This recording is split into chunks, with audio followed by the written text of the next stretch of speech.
Mari berkendara dengan Mazda CX-5 Kuro All-Wheel Drive 2024.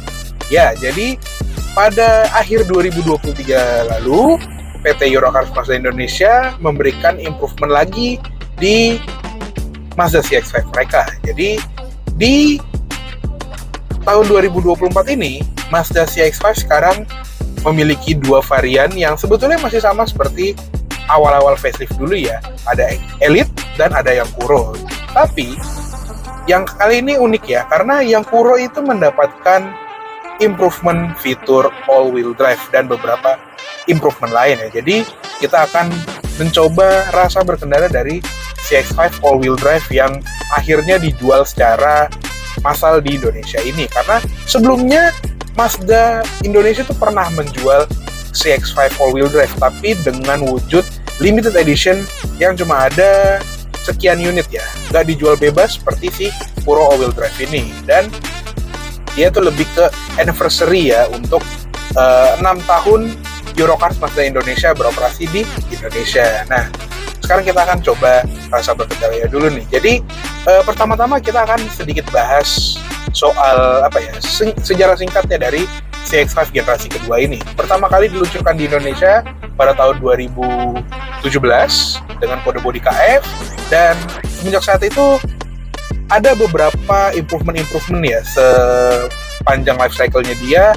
Yang paling lumayan itu ada di tahun 2021 yang dia cuma ada satu varian GT. Tahun 2022 dia mendapatkan facelift yang lumayan besar, dan di tahun 2023-2024 ini dia mendapatkan improvement lagi di versi faceliftnya ini. Jadi makin bisa diterima masyarakat Indonesia harusnya, karena fiturnya makin oke dan harganya juga cukup menarik ya untuk yang versi all-wheel drive ini. Jadi di tahun 2024 ini CX-5 all-wheel drive Kuro Edition ini dijual dengan harga 668 jutaan rupiah. Jadi masih di bawah 700 juta rupiah untuk yang edisi Kuro all-wheel drive ini. Sedangkan untuk yang Elite itu di 628 jutaan rupiah. Jadi masih di range 600 jutaan rupiah, belum tembus 700 juta. Kita udah dapat SUV compact dari Jepang yang memiliki mesin yang cukup capable dan irit juga.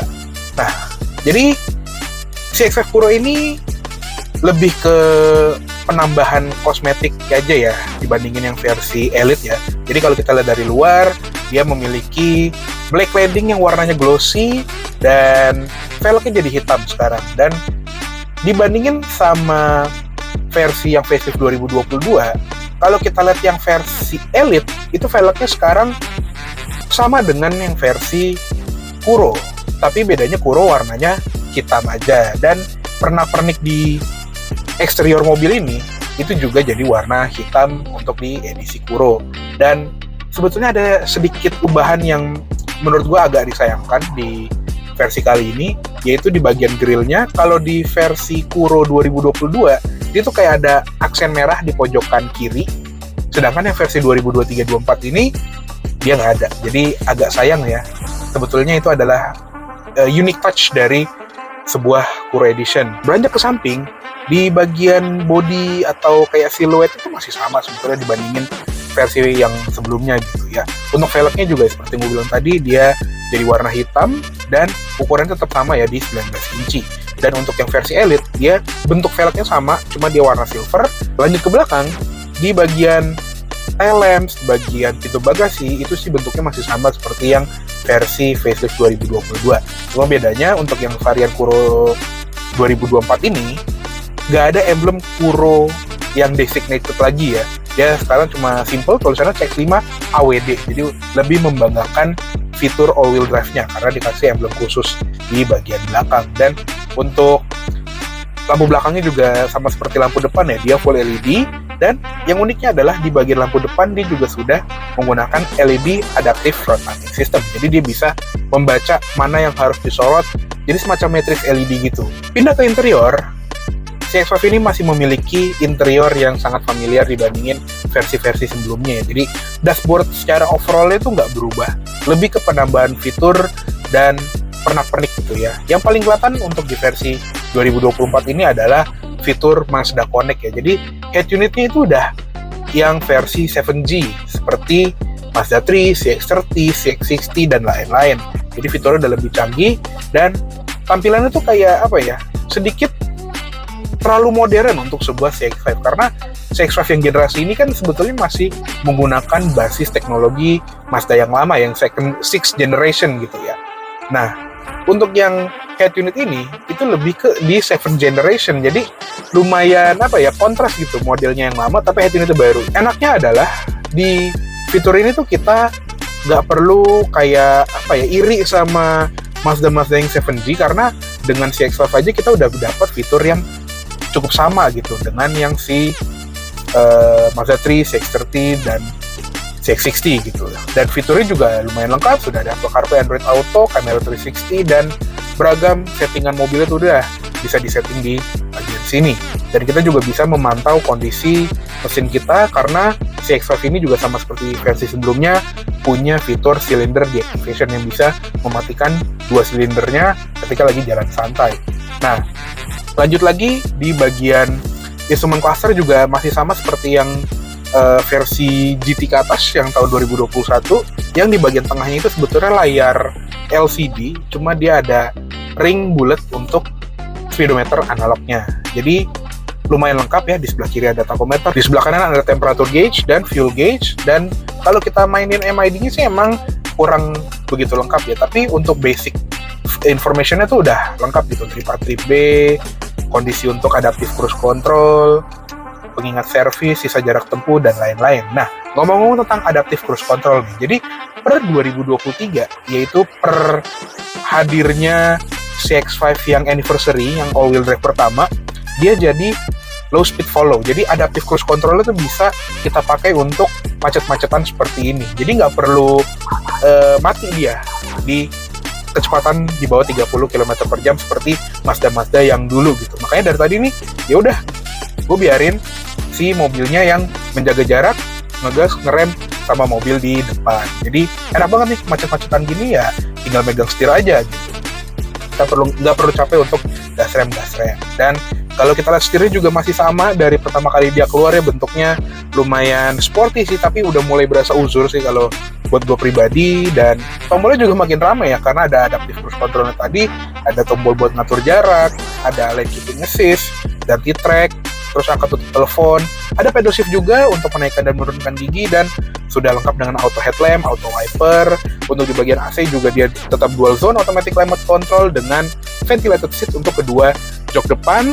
Dan untuk yang di versi Kuro ini, karena dia versi all-wheel drive, tombol sport mode di sini tuh tulisannya agak beda, bukan sport mode doang, tapi MI drive kayak CX-60, yang dimana kalau kita ganti, dia berubah menjadi sport kalau kita dorong ke depan, kalau kita dorong ke belakang, dia masuk ke off-road mode, karena ya all-wheel drive gitu ya, dia bisa light off-road, jadi buat ya rumput dan kerikil aja sih ya, bukan untuk off-road berat kayak di pedalaman gitu.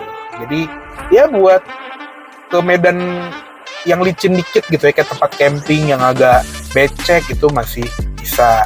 Nah, di belakangnya juga masih ada knob untuk pengaturan si Mazda Connect-nya yang buat ngatur layar di tengah, tetap ada spion auto dimming, ada sunroof juga, lampu kabin juga sudah LED, dan feel mewahnya itu juga ditambah oleh audio Bose 10 speaker. Jadi audionya sih mumpuni banget, walaupun belum semumpuni CX-60 ya.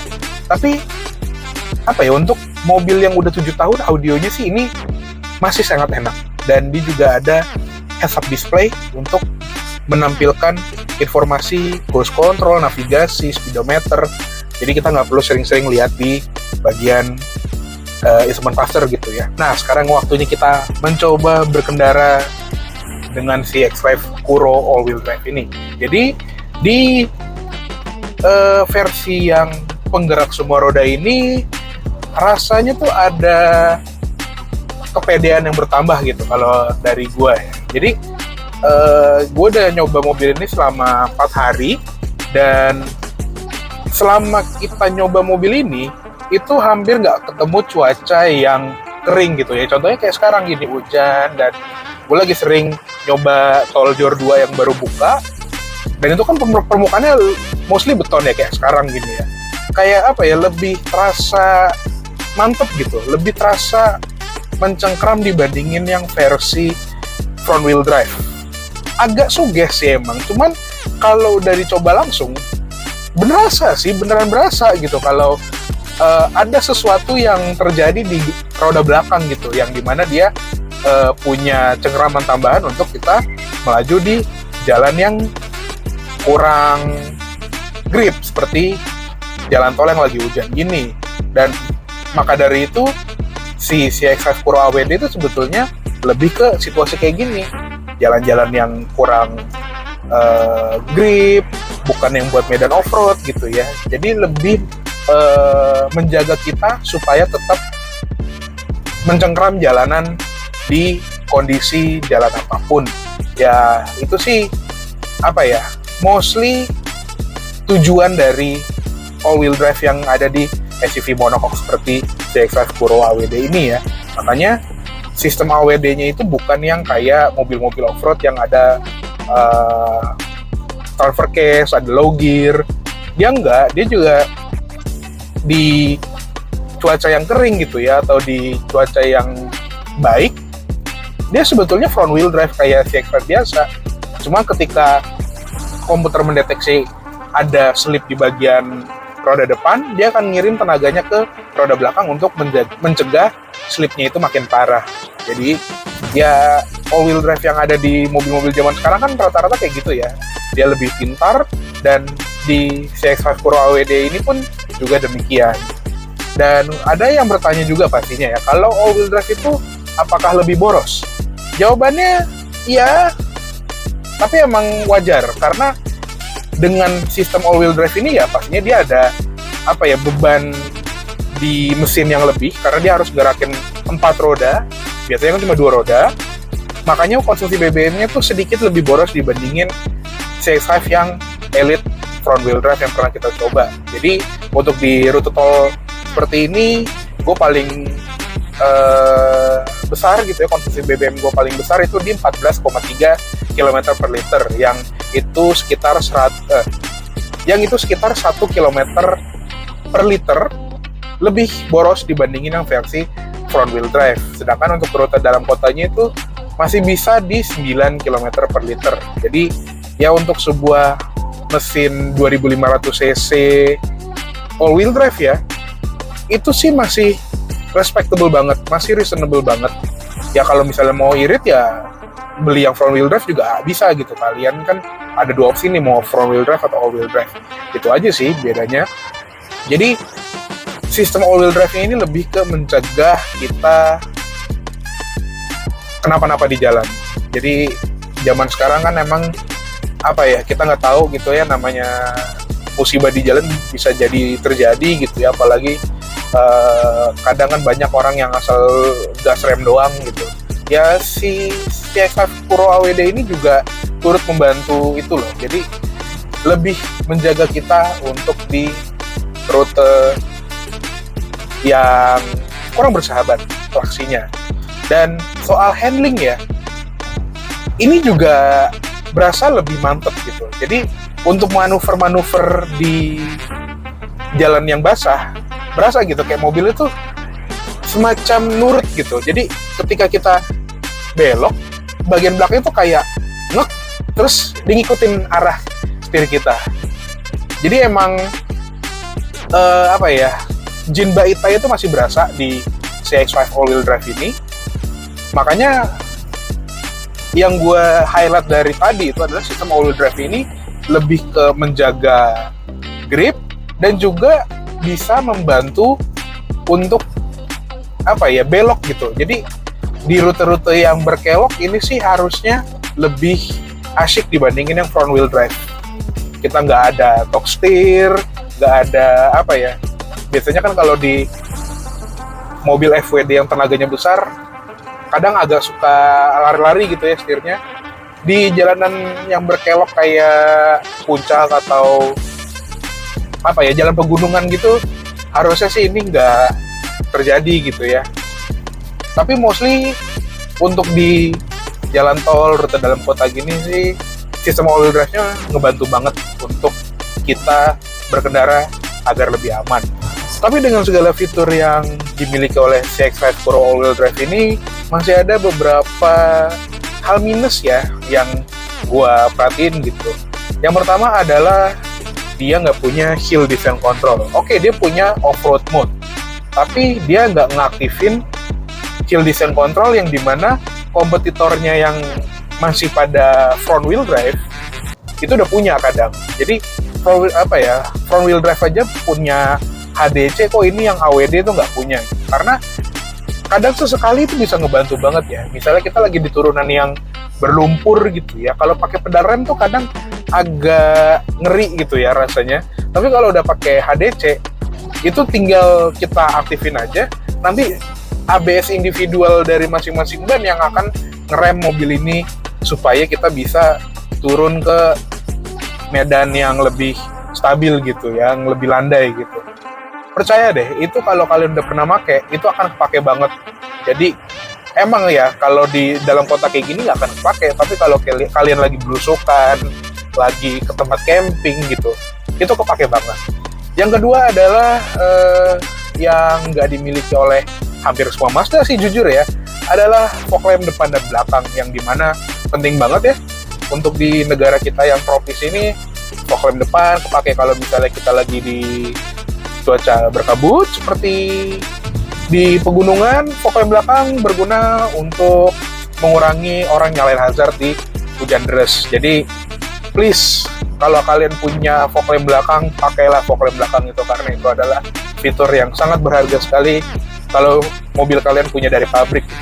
Yang ketiga adalah khusus di versi Puro all-wheel drive ini, CX-5 ini nggak ada tombol untuk mematikan traction control, yang dimana itu sebetulnya penting nggak penting emang. Kalau di dalam kota gini ya tinggalin dia aja gitu, nggak usah dipencet-pencet. Tapi kalau kita lagi di medan off-road yang amit-amit kita lagi ke pater, nggak ada tombol traction control, itu agak ngeganggu, karena mesin itu akan nahan putaran ban biar nggak terlalu overspin gitu atau slip. Nah, sedangkan kalau kita mau keluar dari lumpur atau pasir, kita butuh tenaga maksimal dari mesin yang nggak bisa kita akses karena tombol traction control itu nggak ada gitu. Jadi agak disayangkan sih untuk yang versi AWD ini nggak bisa matiin traction control gitu ya. Mungkin bisa digabung dengan off-road mode gitu ya, dia akan lebih mengizinkan lebih slip ya. Tapi ya andaikan dia ada tombol TCS off kayak di versi Elite biasa, kayaknya akan lebih baik. Tapi itu sih lebih ke hal-hal minor ya. Sedangkan apa yang diberikan oleh Mazda di CX-5 Puro all-wheel drive ini udah lebih dari cukup. Harganya juga masih di bawah 700 juta, fiturnya berlimpah, modelnya juga masih ganteng banget, dan larinya juga nggak malu-maluin. Serta untuk sebuah all-wheel drive NA mesin besar masih terbilang irit untuk di dalam kota dan di luar kota juga ya. Jadi mungkin segitu dulu untuk video berkendara kita tentang Mazda CX-5 Puro all-wheel drive 2023-2024 ini. Mohon maaf apabila ada salah kata-kata dalam penyampaian review. Terima kasih banyak telah menonton. Jangan lupa untuk klik like bila kalian suka, komen di bawah, subscribe channel kita apabila belum, dan main-main juga ke website kami di www.kendara.id, serta Instagram kita di @berdokendara. Gue Rasul Raffi pamit dulu. Salam dari kami tim Kendara untuk kalian para pengendara. Bye-bye.